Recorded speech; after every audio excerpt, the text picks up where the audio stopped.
Hey everyone, this is Karlo Broussard with the Magis Moment. You know, happiness is of the hottest topics in contemporary culture. According to some recent surveys, over 72,000 books on happiness are currently listed on Amazon. Over 20 million people in the U.S. are attending yoga and meditation seminars. Websites dedicated to increasing happiness are on the rise. You might even take into consideration the fact that the United Nations has declared March 20th as the International Day of Happiness in response to the immense popularity of Pharrell Williams' song, Happy. But what is happiness? This is probably one of the most important questions that we can ask as human beings.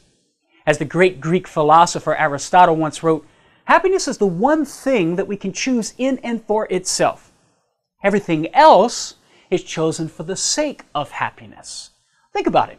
Ask yourself the question, why do I do what I do? Why do I make the choices that I make? I think the answer fundamentally boils down to because I want to be happy. So our view of happiness lies at the very root of everything that we do and every decision that we make.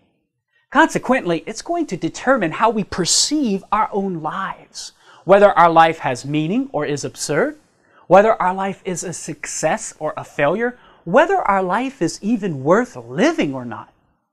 So our view of happiness is either going to make us or it's going to break us.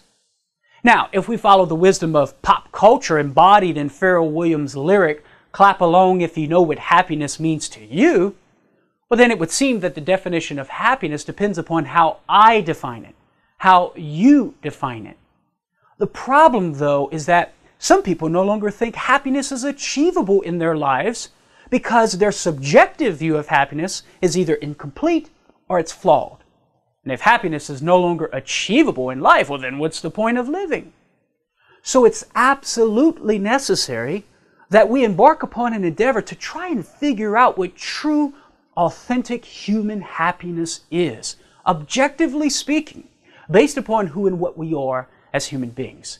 And if we can come to such an objective understanding of happiness, well then it's very likely we'll live a more fulfilled life. Unfortunately, though, we're going to have to save that for another Magis Moment. I'm Karlo Broussard with the Magis Center at magiscenter.com.